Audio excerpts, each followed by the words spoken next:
दोस्तों नमस्कार। दोस्तों, भारत में सैटेलाइट सेवाएं जल्दी शुरू होने वाली है।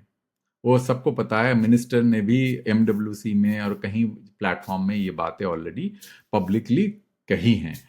तो दोस्तों, ये जो सेवाएं जब शुरू होंगी, इसके ऊपर जो रूल्स जो बन रहे हैं उसमें एक सबसे बड़ा इंपॉर्टेंट रूल ये है कि कितना पैसा सैटेलाइट कंपनीज को देना पड़ेगा डीओटी को एडमिनिस्ट्रेटिव असाइनमेंट ऑफ स्पेक्ट्रम के कारण। क्योंकि जब स्पेक्ट्रम ऑक्शन होता है दोस्तों, आपको पता होगा कि SUC spectrum usage charge is set at 1%, मतलब 1% होता है।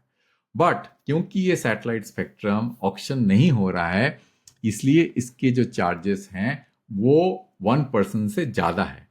टीआरआई ने इसको 4% सेट किया था। अब डीओटी ने इस हेडलाइन के हिसाब से बोला है कि ये 5% होना चाहिए। टीआरआई ने और भी बहुत सारे रिकमेंडेशन दिए थे, अर्बन वर्सेस रूरल वगैरह। डीओटी ने उसको माना नहीं। अब लॉजिक क्या है 5% का? उससे पहले हम टीआरआई का लॉजिक समझ लेते हैं। टीआरआई का लॉजिक ये था कि क्योंकि जो करंट जियो स्टेशनरी सैटेलाइट प्लेयर्स हैं, आपको पता होगा जियो स्टेशनरी सैटेलाइट 36,000 किलोमीटर के सरफेस ऑफ द अर्थ में घूमती है, वो ऑलरेडी 3 से 4% ऑफ रेवेन्यू शेयर दे रहे हैं कि उनका स्पेक्ट्रम भी ऑक्शन नहीं होता है। तो डीओटी ने कहा कि भाई देखिए, जो आपका जियो स्टेशनरी सैटेलाइट्स के ज्यादा जो पोटेंशियल है लियो सैटेलाइट्स हैं, जो कि लो अर्थ ऑर्बिट सैटेलाइट्स हैं, जो कि घूमते हैं तेजी से पृथ्वी के चारों ओर। इसीलिए उन्होंने उसको जो है 5% प्रपोज किया। ये मेरा मानना है। अब दोस्तों, ये वीडियो मैं क्यों बना रहा हूं? मेरा पर्पस ये है ये पता करना, चाहे वो 4% हो चाहे 5% हो, टेरेस्ट्रियल सर्विसेज के मुकाबले अगर हम ये मान के चलें कि हम सैटेलाइट स्पेक्ट्रम को ऑक्शन करते या वैल्यूएशन करते सैटेलाइट स्पेक्ट्रम का, ये 5% टेरेस्ट्रियल सर्विसेज के स्पेक्ट्रम के हिसाब से कितना निकल के आता है।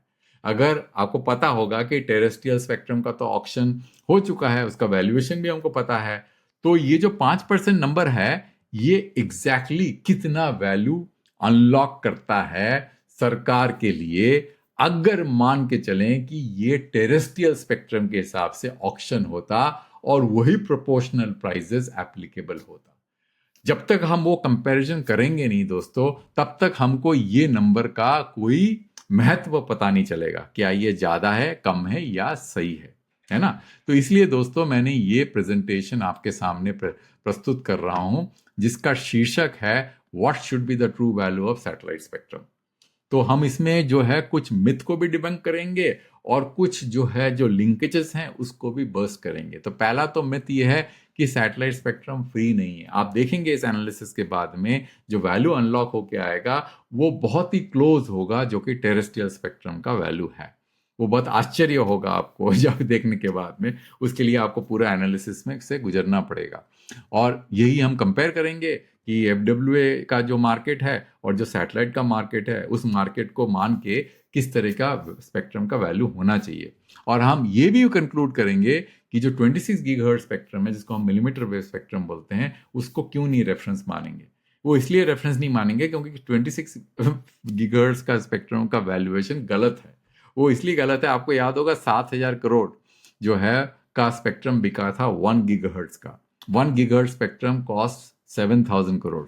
अगर मेरा आर्टिकल देखेंगे, मैंने जब आर्टिकल लिखा था जब वो 1 नवंबर 2024 को, sorry not this article, let me show you this article. हाँ, ये आर्टिकल ये मैंने लिखा था 4 अगस्त 2022 को। और मैंने इसमें ये आकलन किया था कि क्योंकि 26 गीगाहर्ट्ज स्पेक्ट्रम का ऑक्शन होने वाला है, उस टाइम में उसका जो एसयूसी है वो 0% हो गया था ऑक्शन स्पेक्ट्रम का। 1% की जगह 0% हो गया था।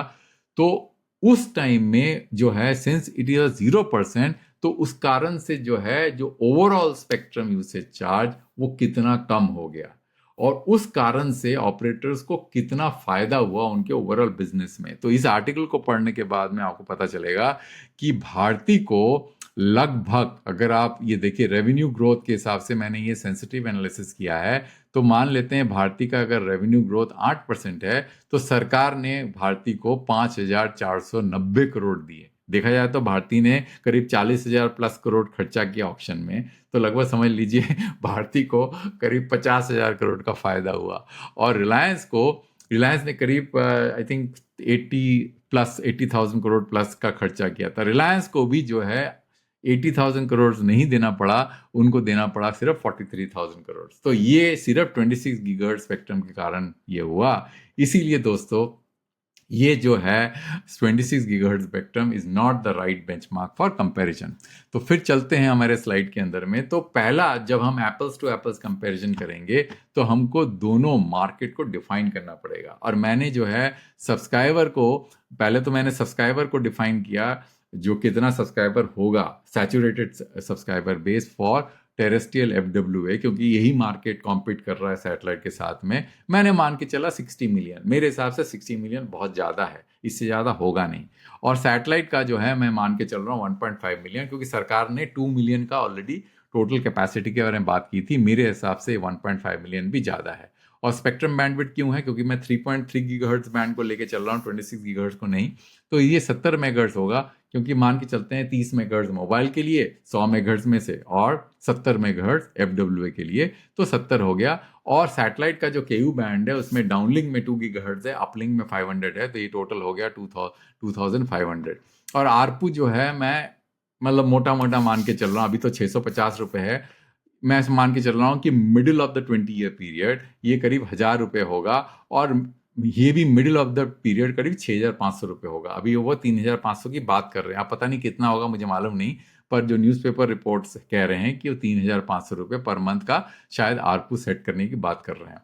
तो दोस्तों ये करने के बाद में मैं रेवेन्यू निकाल सकता हूँ। क्यों? क्योंकि मुझको सब्सक्राइबर पता है, आरपू पता है, रेवेन्यू, एनुअल रेवेन्यू ये हो गया 72,000 करोड़, और सैटेलाइट का हो गया आपका 11,700 करोड़, और इसका रेशियो हो गया 0.16 करोड़। ना दोस्तों, इसके बाद हम सिर्फ अपने एक्सेल शीट में चलेंगे in order to understand this further, because फिर वो कैलकुलेशन समझ में नहीं आएगा कि किस तरह से मैंने ये एक्सट्रैक्ट किया कि कितना प्राइस होना चाहिए जो सैटेलाइट स्पेक्ट्रम का, अगर उसको एक्सट्रैक्ट किया जाए 3.3 गीगाहर्ट्ज बैंड स्पेक्ट्रम से, जहां पे एफडब्ल्यूए चल रहे हैं। तो ये तो मैंने आपको समझा दिया, ये तो आपको दिख ही गया, ये point number 1, right, market assumption. क्योंकि 1.5 million subscribers for satellite, 60 million for FWA, satellite का जो स्पेक्ट्रम है वो 2500, टेरेस्ट्रियल का 70 मेगाहर्ट्ज, आरपू सैटेलाइट का 6500, और आरपू टेरेस्ट्रियल का 1000, और रेवेन्यू भी हो गया। अब दोनों का अगर रेशियो निकालेंगे, this divided by this comes out to be 0.16। अब देख लीजिए दोनों का डिवीजन हो गया, ये this divided by this, it comes out to be 0.16। अच्छा, ये होने के बाद दोस्तों हमको क्या करना पड़ेगा? हमको पर मेगाहर्ट्ज निकालना पड़ेगा। पर मेगाहर्ट्ज से मतलब है हमको, क्योंकि दोनों का स्पेक्ट्रम बहुत अलग अलग है, तो हम पर मेगाहर्ट्ज से बाद में बात करेंगे। तो पर मेगाहर्ट्ज मतलब रेवेन्यू सैटेलाइट, पर मेगाहर्ट्ज का मतलब क्या? हमको रेवेन्यू पता है, हमको मेगाहर्ट्ज पता है, तो इन दोनों को हम डिवाइड करेंगे तो हमारा आएगा 4.68। सिमिलरली हमको रेवेन्यू पता है 72,000 करोड़ का एफडब्ल्यूए का, और हमको जो है 70 मेगाहर्ट्ज जो है उनका जो स्पेक्ट्रम है, तो ये आ गया 1028.57। अब इन दोनों का जो रेशियो निकालेंगे, this divide by this comes out to be 0.0046। ठीक है ना? यहां तक तो कोई प्रॉब्लम नहीं है, ये तीन जो जो स्टेप्स हैं इसमें कोई दिक्कत नहीं होनी चाहिए। अब दोस्तों हमको एडजस्ट करना पड़ेगा। एडजस्ट किस तरह से करेंगे? हम एडजस्ट जो है दो तरीके से करेंगे। पहला तो जो है हम करेंगे कि cost adjustment of satellite versus terrestrial. अब ये कॉस्ट एडजस्टमेंट क्या होता है दोस्तों? सैटेलाइट को रन करने के लिए और उसका कैपेक्स का जो खर्चा होता है वो ज़्यादा होता है वाजिब टेरेस्ट्रियल। आपको पता है सैटेलाइट लॉन्च करना पड़ता है, इसको मेंटेन करना पड़ता है, फिर इसके एंड ऑफ लाइफ होता है। तो मैंने मोटा मोटा एज्यूम कर लिया कि सैटेलाइट का जो रेवेन्यू मार्जिन है वो करीब 20% है। कहने का मतलब है कि 80% कॉस्ट है, आपके पास सिर्फ 20% रेवेन्यू है बचेगा उसके बाद में, मतलब कैपेक्स एंड ऑपेक्स करने के बाद। और एफडब्ल्यूए का थोड़ा ज़्यादा होगा, इसलिए मैंने इसको 35% मान लिया। अब ये नंबर्स आप ट्विक कर सकते हैं, पर मोटा मोटा ये हो। अब इन दोनों का अगर रेशियो लेंगे सैटेलाइट वर्सेस टेरेस्ट्रियल, ये आता है 0.57। और ये बहुत इंपॉर्टेंट है दोस्तों, इसको आप नोट करके रखिए। अच्छा, दूसरा, अब हम क्या करेंगे? इसके बाद में हम करेंगे map to known auction benchmark. ठीक है ना? इन रेशियोज को यूज करके हम मैप करेंगे। हमको पता है auction price of 3.3 gigahertz spectrum for 100 megahertz is 31,700 crore. पर मेगाहर्ट्ज कितना हो गया? 100 से डिवाइड कर दीजिए, 317। अब केयू ऑक्शन इक्विवेलेंट, अब ये देखिए दोस्तों, मैं आपको फॉर्मूला दिखाता हूं। ये 0.82 आया कैसे, क्या क्या मल्टीप्लाई किया मैंने। 317 को मैंने मल्टीप्लाई किया 0.57 से। क्यों? क्योंकि वो कॉस्ट स्ट्रक्चर निकाला मैंने, क्योंकि वो तो उतना तो एडजस्ट करना पड़ेगा। सैटेलाइट को जो है ज़्यादा महंगा है सैटेलाइट, तो ये 0.57 हो गया, क्योंकि सैटेलाइट को फिर कम देना पड़ेगा ना, क्योंकि सैटेलाइट को रन करने के लिए ज़्यादा पैसा चाहिए। फिर हमको इससे भी मल्टीप्लाई करना पड़ेगा, जो 0.004 आपको पता, क्योंकि रेवेन्यू पोटेंशियल भी देख निकालना पड़ेगा, दोनों से मल्टीप्लाई करेंगे, वो आ जाएगा 0.82। इसका मतलब जो आपका पर मेगाहर्ट्ज कॉस्ट जो है 317 था, वो घट के हो गया आपका 0.82 फॉर सैटेलाइट। मतलब ये टेरेस्ट्रियल के लिए 317 था, सैटेलाइट के लिए 0.82 हो गया। अब हमारे पास में क्योंकि 2500 मेगाहर्ट्ज स्पेक्ट्रम है, उससे मल्टीप्लाई करेंगे तो ये नंबर आता है 2061 करोड़। तो इतना जो है प्राइस देना चाहिए सरकार को, सैटेलाइट ऑपरेटर्स को, अगर वो लमसम देते। अब लमसम क्यों देते? ऑक्शन में देते ना। अभी तो अब एसयू के दे रहे हैं, और टेरेस्ट्रियल का जो है ऑक्शन का, जब ऑक्शन करेंगे तो एसयूसी 0 होता है ना दोस्तों। तो इतना होता है। अब इसको वेरीफाई करते हैं दोस्तों, ये जो नंबर है 2016 करोड़ जो उनको देना है, क्या वो उतना ही दे रहे हैं 5% एसयू से, क्या ज्यादा दे रहे हैं कि कम दे रहे हैं? अब फिर उसके बाद हम इस नंबर्स को ट्वीक करके देखेंगे कि ये नंबर कितना चेंज होता है। तो इसके लिए दोस्तों मैंने एक डीसीएफ शीट्स बनाया है, वो आपके सामने है। तो अब मैंने क्या किया, 2026 से लेकर 2045 तक सारे ईयर्स को मार्क कर दिया, 20 साल, क्योंकि हम 20 साल में कंपेयर करेंगे, क्योंकि ये जो 317 करोड़ पर मेगाहर्ट्ज का प्राइस था वो 20 साल के लाइसेंस के लिए था। अब मैं मान के चल रहा हूं कि फर्स्ट ईयर 200 के सब्सक्राइबर्स होंगे, है ना, वो रफली 0.2 मिलियन होंगे सैटेलाइट का, और ये सब्सक्राइबर्स इस लाइन पे दिख रहा होगा आपको। और मैंने सब्सक्राइबर ग्रोथ जो है वो धीरे धीरे टेपर डाउन कर दिया। वो तो होगा ही ऐसा, क्योंकि मेरे को लगभग 1.5 तक जाना था, और मैं आपको बता रहा हूँ कि 1.5 बहुत ज़्यादा है, उनके पास उतना कैपेसिटी नहीं है, तो मेरा जाता है 1.12 मिलियन। आरपू मैंने 3500 से शुरू किया, और यहाँ पे आरपू ग्रोथ के नंबर इस तरह से एडजस्ट किया कि वो 10 साल में रफली जो नंबर मैंने आपको दिखाया था 6500 उतना बनता है। उसके बाद में आरपू को धीरे धीरे बढ़ाता हूँ मैं, और 20वें साल में आरपू 8789 90 रुपीज़ के आसपास हो जाता है। अब ये दोनों को मल्टीप्लाई करेंगे, सॉरी फ्रेंड्स, इन दोनों को मल्टीप्लाई करेंगे तो यहाँ पे आपको रेवेन्यू मिलेगा।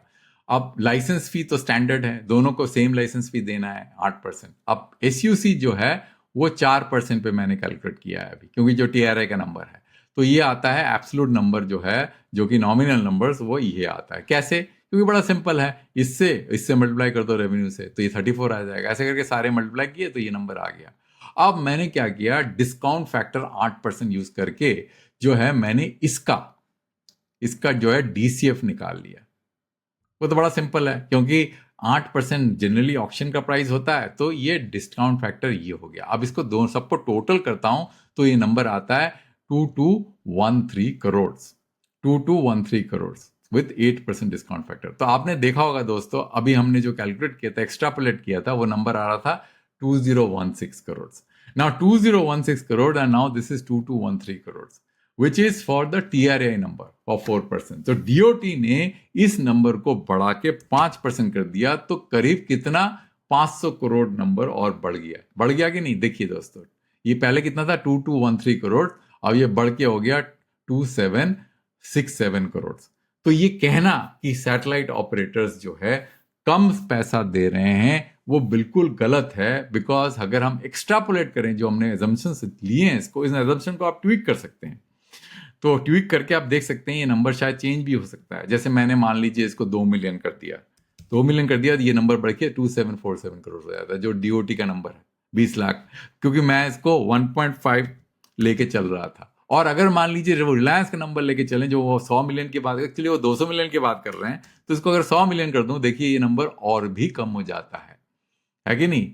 तो देखा जाए तो जो है उनको और भी कम देना चाहिए। अगर आप रिलायंस का जो नंबर लेके चलें, रिलायंस तो बहुत बड़ी बड़ी बातें कर रहे हैं कि FWA इतना कर देंगे उतना कर देंगे, है ना, पर उसमें उनको आरपू में भी फर्क पड़ेगा, वो अलग बात है, क्योंकि दोनों चीज में जो प्रोडक्ट है आपको मैच करना पड़ेगा। पर फिर भी ये नंबर अगर आप 60 मिलियन में रखे, 1.5 मिलियन में रखे, जो कि मेरे को लगता है कि वो रीजनेबल अजम्पशन है, ये नंबर 2061 करोड़ होना चाहिए, उनको पे करना चाहिए। और DCF कैलकुलेशन के हिसाब से 5% के हिसाब से 2767 करोड़ है।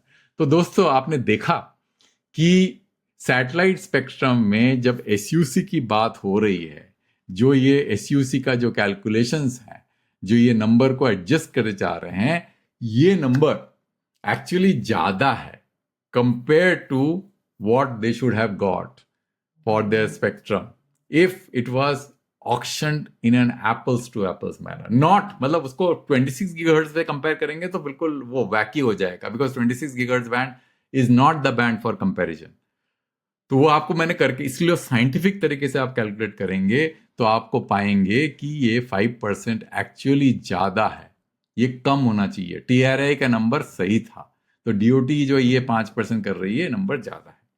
तो दोस्तों यही मेरा पर्पस था इस वीडियो का, ये समझाने का कि किस तरह से कैलकुलेट करते हैं। अच्छा दोस्तों, एक और चीज मैं आपको बताना चाहता हूं। मैंने अपने वेबसाइट में, अगर आप मेरे वेबसाइट में जाएंगे तो आपको एक सेक्शन मिलेगा, वीडियो सेक्शन। मैं अपने अंग्रेजी के जो मेरे श्रोता हैं वो काफी परेशान हो गए हैं, क्योंकि मैं हिंदी में रिकॉर्ड करने लग गया हूं। अब देखिए दोस्तों, मैंने इसमें ऑलरेडी जो है अपने वीडियोस अंग्रेजी में डालना शुरू कर दिया है। तो मेरे जो अंग्रेजी के जो मेरे दर्शक हैं, अब यही वीडियो मैं अंग्रेजी में भी रिकॉर्ड करके इसी वेबसाइट के अंदर मैं इस सेक्शन में डाल दूंगा। तो आपको क्या क्या मिलेगा, आप यहाँ जाएंगे, अगर जैसे मैं इसको क्लिक करूं तो आपको ये वीडियो भी दिखेगा, आप इसमें सुन सकते हैं, एक समरी भी दिखेगी आपको यहाँ पे, और आपको वो जो PPT मैं जो आपको बता रहा था, इसको भी आप डाउनलोड कर सकते हैं।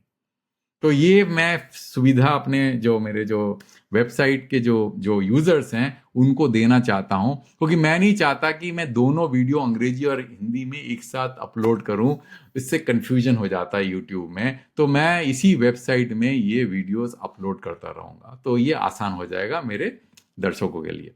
धन्यवाद दोस्तों, अंत तक देखने के लिए। मैं एक नया वीडियो नए टॉपिक में जल्दी लेके आऊंगा।